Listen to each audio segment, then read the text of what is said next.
الله نزل أحسن الحديث كتابا متشابها مثاني تقشعر منه جلود الذين يخشون ربهم ثم تلين جلودهم وقلوبهم إلى ذكر الله ذلك هدى الله يهدي به من يشاء ومن يضلل الله فما له من هاد.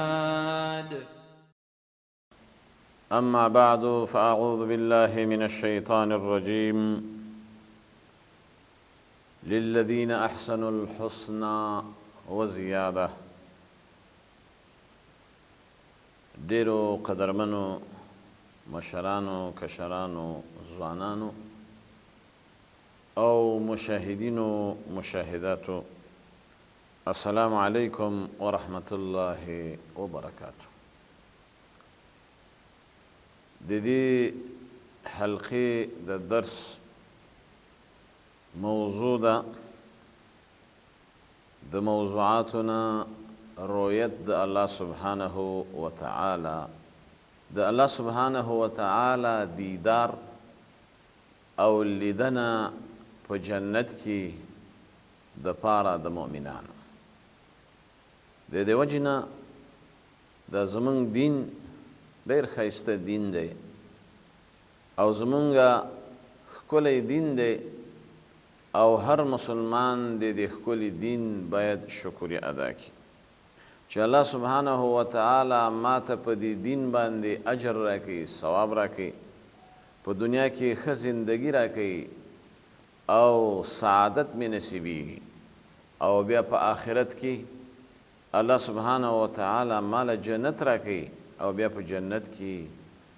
د الله سبحانه وتعالی دیدار نصیبېږي.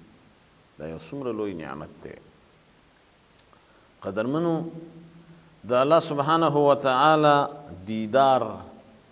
او رؤیت دا حق دی، دا رښتیا دی او دا ثابت دی په قرآن کریم باندې او په صحیحه احادیثو باندې. خو په جنت کې، په قیامت کې، په آخرت کې به الله سبحانه وتعالی خپل ځان مؤمنانو ته ښیي، مؤمنان به په دې نعمت باندې مشرف کیږي. البته په دنیا کې د الله سبحانه وتعالی رؤیت څوک نشي کولی او په دې باب باندې مشهور پیغمبر د پیغمبرانو چې هغه موسی علیه السلام و، هغه د الله د رؤیت غوښتنه وکړه، نو الله سبحانه وتعالی ورته وفرمایل که چیرې ته دې غره ته وګورې، زه به په دې غره باندې معمولي شان تجلی وکړم، نو که دا غر زما د رؤیت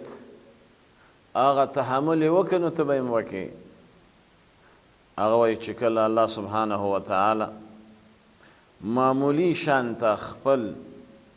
هغه تجلی په غره پرېښوسته،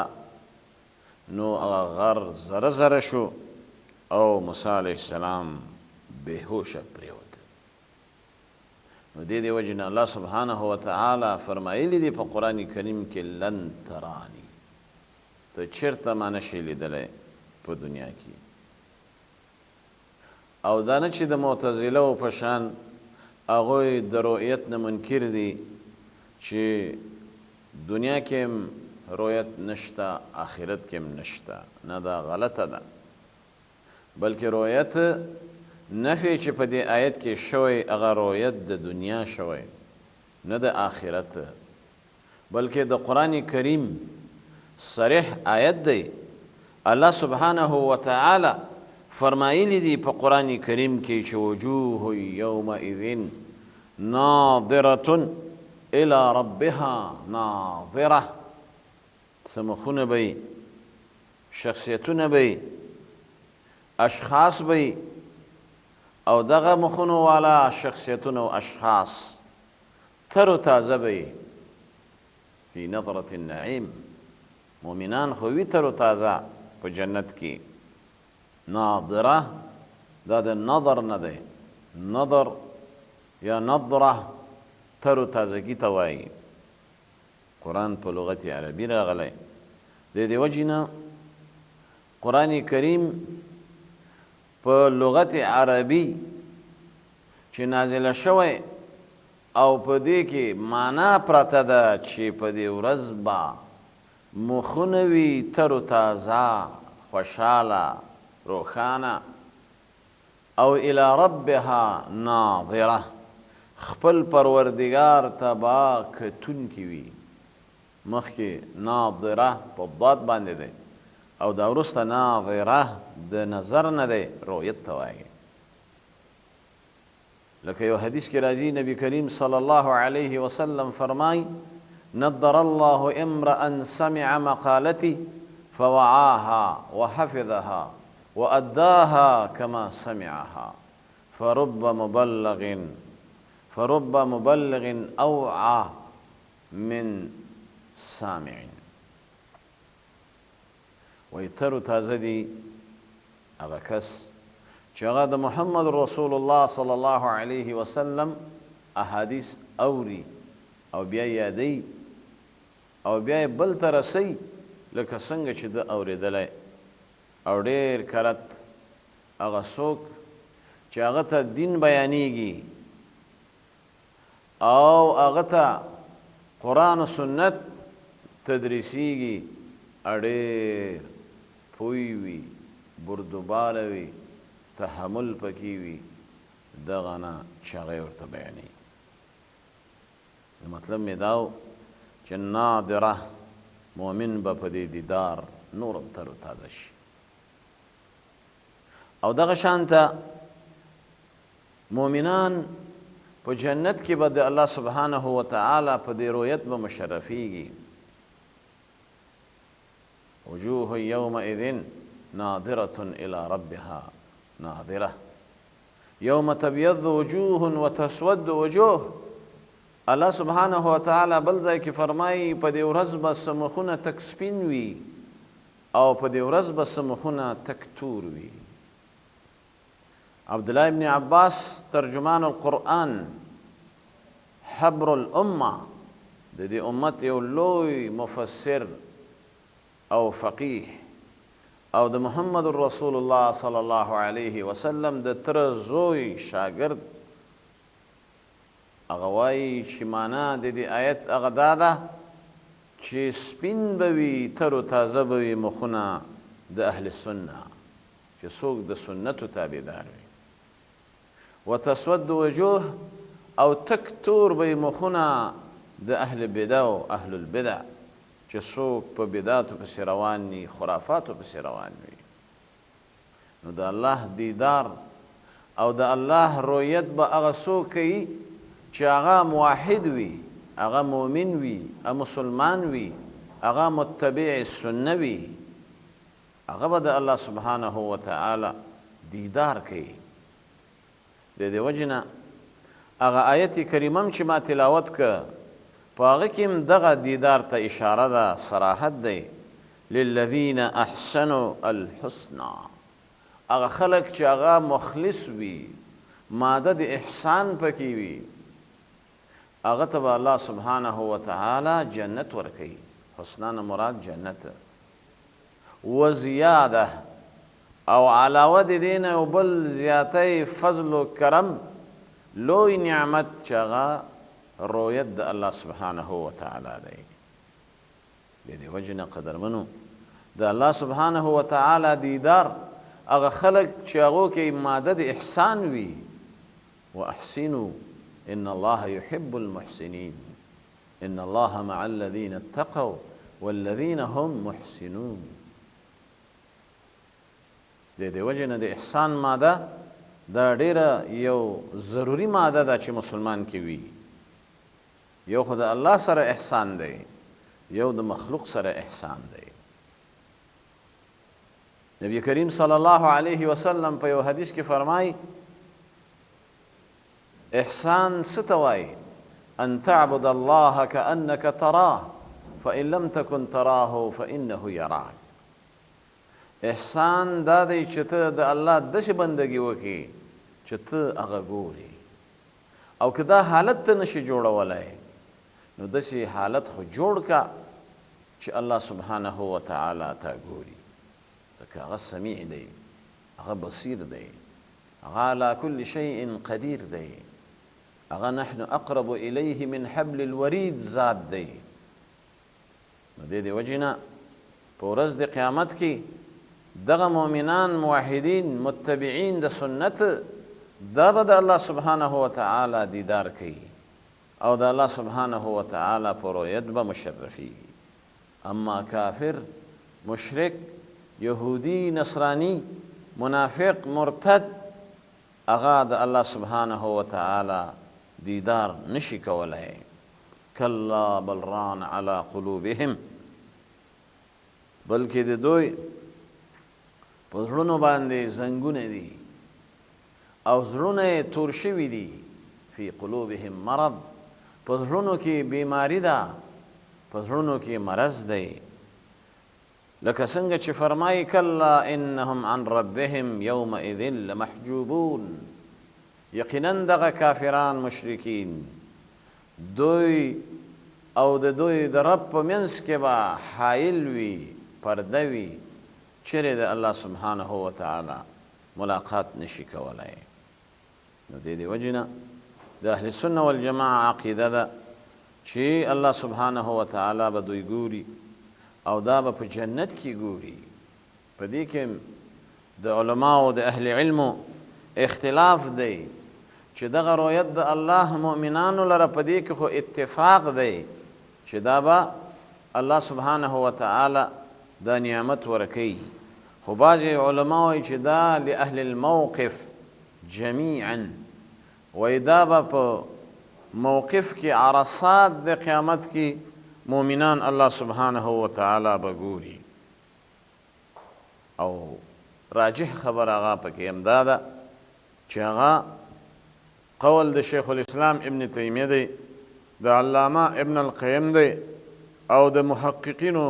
محدثینو، مفسرینو او فقهاو دی چې رؤیت د الله هغه به وي د پاره د مؤمنانو په جنت کې. خو چې د جنت اعمال موږ وکړو او جنت دا نه حاصلېږي مګرم په اعمالو باندې، اعمال صالحه، یوازې مطلق عمل هم کمال نه دی. حدیث کې راځي من عمل عملا لیس علیه امرنا فهو رد. یو سړی به عمل کوي او عمل مطلق عمل چې د شرع مطابق نه وي هغه بیا بدعت دی، هغه مردود دی، هغه ناروا ده. د دې وجې نه قرآن کریم کې چې کله ګورې عمل به مقید راځي، ان الذین آمنوا وعملوا الصالحات، هغه خلک چې مؤمنان دي خو د ایمان سره عمل صالح کوي، عمل صالح د شرع مطابق، عمل صالح د سنت مطابق، عمل صالح د پیغمبر علیه السلام د هدی او د طریقې موافقه. د دې وجې نه اعمال، هغه اعمال الله ته مقبول منظور دي چې کوم عمل هغه د نبی کریم صلی الله علیه وسلم په طریقې. نو ځکه الله سبحانه وتعالی دو درې ځایه فرمایلی دي لیبلوکم ایکم احسن عملا. الله سبحانه وتعالی مرګم پیدا کړی، ژوندم، او دې دپاره چې کوم یو ستاسو احسن عمل کوي، ښایسته عمل، دا نه دي چې اکثر عملا بلکې احسن عملا. په حسن کې کمال دی، په کثرت کې کمال نه دی. د دې وجې نه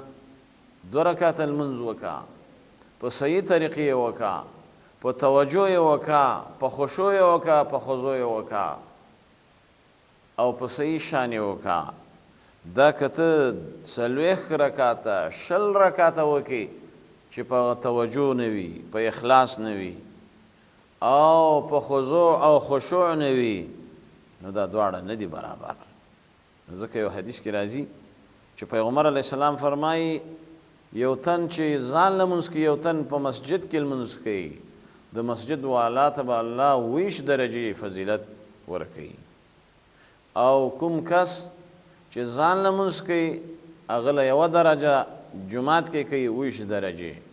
په بل روایت کې راځي 25 درجې نو تطبیق وایي دا دی چې د مونځ کیفیت حالت هغه مختلف دی چاله به الله 25 درجې ورکړي د لمونځ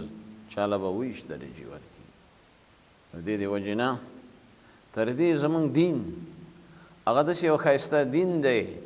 چې دا حسن او احسان تر دې چې څاروی حلالوي او غوا غویی اوښ او چرګ او یو مرغۍ چې ته هغه حلالوي نو فاحسنوا القتله په ښایسته شان به حلالوي حدیث دی ان الله كتب الاحسان على كل شيء الله دا د احسان صفت په هر شي کې لازم کړی چې انسان اے مسلمان حلاله چې کوم چړه به دې تیری څاروی به د څاروي په مخ کې نه حلالوي او چاړه به داسې داسې نه راکاږي بلکې داسې داسې به راکاږي څاروي سره به هم احسان کوي په خپل منځ کې به هم احسان کوي د مور پلار سره به هم احسان کوي ګاونډی سره به احسان کوي او ملګرو سره به احسان کوي یتیمانو سره به احسان کوي مسکینانو سره به احسان کوي دې وجې نه قدرمنو چې احسان ماده در پکې راغله الله سبحانه وتعالی تعالی به جنت درکړي ځکه نبی کریم صلی الله علیه وسلم فرمایل اللهم احسن عاقبتنا في الامور كلها واجرنا من خزي الدنيا وعذاب الاخره یا الله زمونږه هغه احسان په مونږ کې راوله پیدا کا نو الله سبحانه وتعالی دې موږ تاسو محسنین جوړ کړي او الله سبحانه وتعالی دې موږ له دیدار نصیب کړي د هغه دیدار اللهم ارزقنا لقاء وجهك یا الله موږ له د خپل ملاقات دیدار نصیبه هغه وکړي او الله سبحانه وتعالی دې موږ تاسو ته داسې اسباب پیدا کړي چې مونږ جنت ته پې لاړ شو یو کتاب دی یو عالم لیکلی 195 سبب د جنت د داخلېدلو چې یو سبب پکې دقه احسان دی هغه بیا ما پښتو ته ترجمه کړی الله سبحانه وتعالی دې په دې خبرو ماته او ټولو ته د عمل کولو توفیق نصیب کړي وصلی الله تعالی علی خیر خلقه محمد وآله وصحبه أجمعين برحمتك يا أرحم الراحمين الله نزل أحسن الحديث كتابا متشابها مثاني تقشعر منه جلود الذين يخشون ربهم ثم تلين جلودهم وقلوبهم إلى ذكر الله ذلك هدى الله يهدي به من يشاء ومن يضلل الله فما له من هاد